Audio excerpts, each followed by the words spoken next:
അങ്ങനെ ഉറ്റുനോക്കിയിരിക്കെ സ്നേഹത്തിന്റെ സമസ്ത ഭാവങ്ങളും സൗന്ദര്യവും എന്നെ ഉറ്റുനോക്കുന്നതായി എനിക്ക് തോന്നി. എന്നെ കണ്ടിട്ടില്ലാത്ത എന്റെ പൂർവികർ, കണ്ണിറുക്കുന്ന നക്ഷത്രങ്ങൾ, വരാൻ പോകുന്ന എന്റെ പേരക്കുട്ടികൾ, ആർത്തു ചിരിച്ചു പൂക്കുന്ന മരങ്ങൾ. സാന്ദ്രമായ ഒരു ഭാവത്തിൽ എന്റെ മനസ്സ് വിങ്ങി. അക്ഷരങ്ങൾക്ക് അപ്രാപ്യമായ ഒരു ഭാവം. ഇത് അശ്വതിയുടെ കല്ല് വെച്ച നുണകൾ എന്ന് പറഞ്ഞ ഷോർട്ട് സ്റ്റോറിയുടെ ലാസ്റ്റ് ലൈൻസ് ആണ്. ഈ കഥ 12ാം ക്ലാസ്സിൽ നമ്മുടെ മലയാളം ടെക്സ്റ്റ് ബുക്കിൽ ഉണ്ടായിരുന്നേ. ഇത് പഠിപ്പിച്ച ദിവസം നല്ല മഴയായിരുന്നേ. ഏറ്റവും ലാസ്റ്റ് പീരീഡ്. ടീച്ചർ ഇത് വായിച്ച് അവസാന ഭാഗം എത്തിയപ്പോഴത്തേക്കും കേട്ടിരിക്കാൻ എന്തൊരു രസമായിരുന്നെന്നോ. ഈ വരികൾ കാണാതറിയില്ലെങ്കിലും ഇതെന്റെ മനസ്സിനെ മൂവ് ചെയ്ത ലൈൻസ് ആയിരുന്നത് കൊണ്ട് അതെന്റെ തലയിൽ എവിടെയോ ഉണ്ടായിരുന്നു. അങ്ങനെ ഇരിക്കെ ഈ അടുത്ത് എൻ്റെ ഒരു ഫ്രണ്ട് എന്നോട് ചോദിച്ചു, നീ മദർഹുഡിനെ എങ്ങനെ ഡിഫൈൻ ചെയ്യുമെന്ന്. എൻ്റെ കഴിവിൻ്റെയും പാണ്ഡിത്യത്തിൻ്റെയും പരമാവധി ഞാൻ ശ്രമിച്ചെങ്കിലും എനിക്കൊരു നല്ല ഉത്തരം കൊടുക്കാൻ സാധിച്ചില്ല.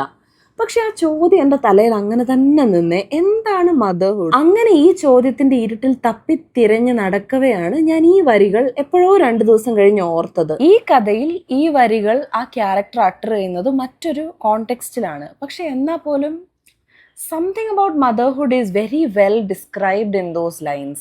അതവിടെ ഇരിക്കട്ടെ.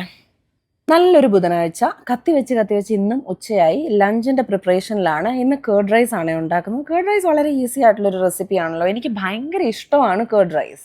എന്തു പറ്റിയെന്ന് അറിയത്തില്ലേ, ഇന്ന് നല്ലപോലെ സാംകുട്ടൻ കഴിച്ചതുകൊണ്ട് എന്റെയും അവന്റെയും പോർഷൻ അവൻ തന്നെ കഴിച്ചു. പിന്നെ എനിക്ക് കുക്കിങ്ങിനൊന്നും മൂഡ് ഉണ്ടായിരുന്നില്ല. അതുകൊണ്ട് ഞാൻ എനിക്ക് ലഞ്ചിനായിട്ട് ഒരു മാംഗോ സ്മൂതി ഉണ്ടാക്കി.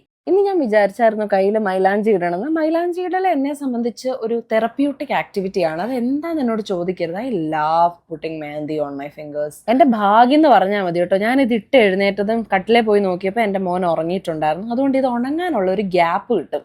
പിന്നെ like yesterday reading my book and എൻ്റെ യൂട്യൂബ് പരിപാടി എല്ലാം ഈ സമയത്താണ്. എന്ന് പറഞ്ഞാൽ ഒരു 1 hour ഓഫ് സൂപ്പർ പ്രൊഡക്ടിവിറ്റി. അതാണ് എൻ്റെ ആ 1 മണിക്കൂർ.